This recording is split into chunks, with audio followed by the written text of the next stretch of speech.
Welcome everyone to this week's mod showcase. I'm happy to announce we are now at episode 10 of our mod series, which is insane. Thank you so much everyone for watching the show and continuing to support the modders, including our modding community. More and more people are now having fun modding the game since the start of our series. So for today, I have some really exciting mods for you guys, ranging from a D&D inspired class mod, must-have UI mods of the week, rebalances, and the most hype mod ever, etc. So without further ado, these are Baldur's Gate 3's weekly mods, episode 10. Enjoy!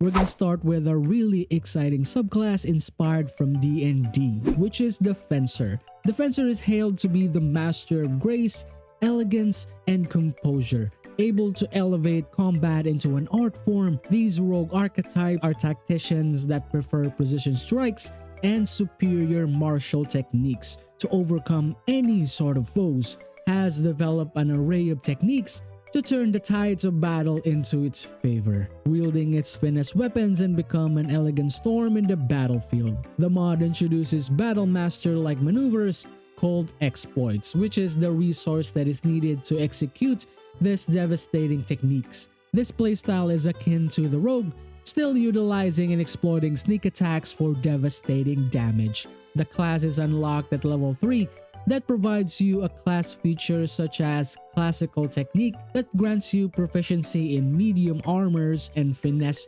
weapons. It will also provide the ability to use your sneak attacks if you use an exploit as part of your regular attack using your finesse weapons. You also gain 2 exploit charges that increases as you level up like the fighter. All exploits scale with dexterity and strength, including your proficiency bonuses. As for the skills, you get skills like Debilitating Strike that forces enemies to do a dexterity saving throw or have its speed reduced to 0 until its turn ends. Disarming Strike that forces enemies to drop its weapon. Fainting Strike that consumes actions and bonus actions to expend your exploit die and attack, and so much more. At level 6, you get the Expert Duelist that provides extra attack as long as you use a one-handed finesse weapon, while level 9 is Sharp Reflex that provides you +4 initiative, and for level 11 it is a really nice counter attack when you are attacked by enemies. This build is really fun to play around if you want to make a one-shot melee build that destroys multiple targets in a single turn. Next up is our Rebalance mod of the week, which is the Rebalance Cantrip and level 1 spell mod from the same mod creator. Did you ever get frustrated on how useless your cantrips in the game? Have you ever noticed while you increase your level, you just disregard and forget about your damage dealing cantrips and some of your level 1 spells? Well, now we will be fixing that, starting with our cantrip rebalances like the Acid Splash. It now uses a D4 instead of a D6, but it now applies an acid debuff for 2 turns, which decreases the AC of the target by 2. Poison Spray is now a cone AoE instead of a projectile, which is, I was actually wondering why it's called Poison Spray while being a projectile. Well, now it is actually a spray. True Strike deals advantages to anyone, not just the caster anymore, and now it costs bonus actions. On top of that, it no longer requires your concentration for you to keep this debuff up. So now it is usable and not just one of the most useless spells in the game. Speaking of removing concentration requirements, Guidance and Resistance no longer require concentration, and among other cantrips in the game. Some other cantrips stay as is, like the Eldritch Blast, Light, Dancing Light, Mage Hand, etc.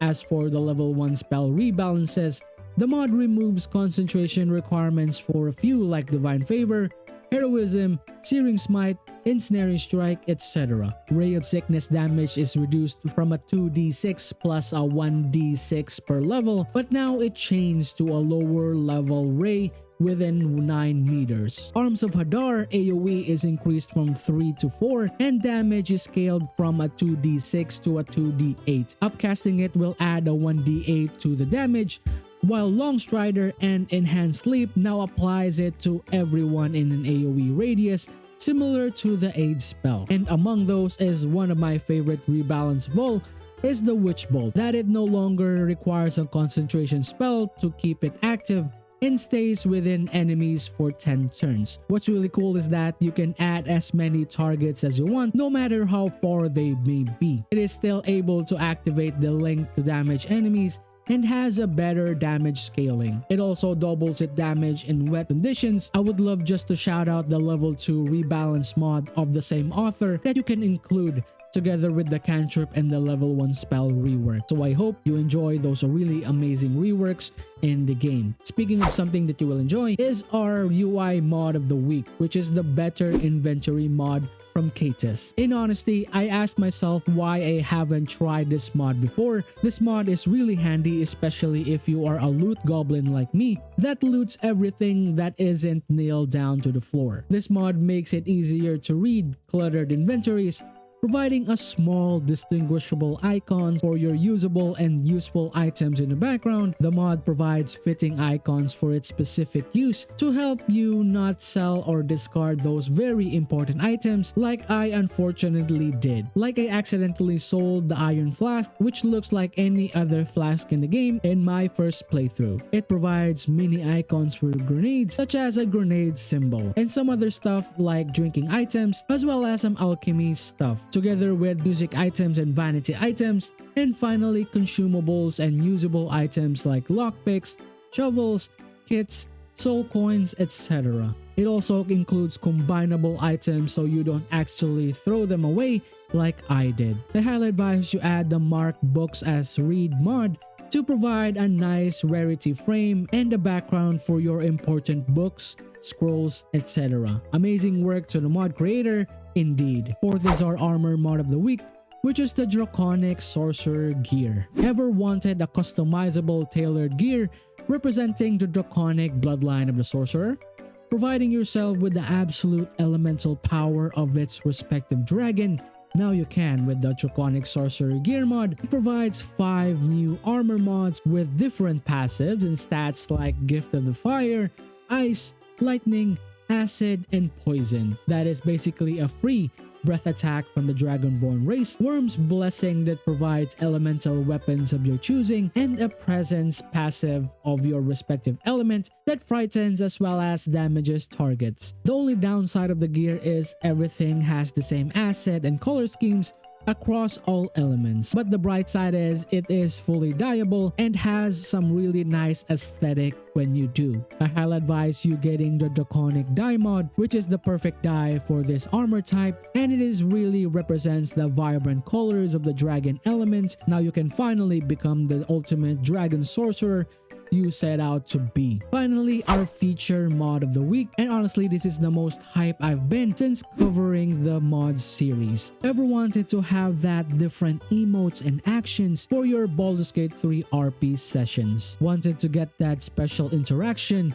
especially if you are playing with your friends while making the game look like an MMORPG. Now you can with the emote and toggle walk mod. The mod introduces a whopping 100 emotes as spells such as dancing, laughing, sitting, etc. Not to mention the amount of custom poses and emotes you can make is just insane, ranging from the basic ones like sit down, lie down, sleep, etc. to emotes like monk stance, serenade, zombie, flex. It also has a looping emotes like kneel poses, and my favorite, the mosh and the T-pose.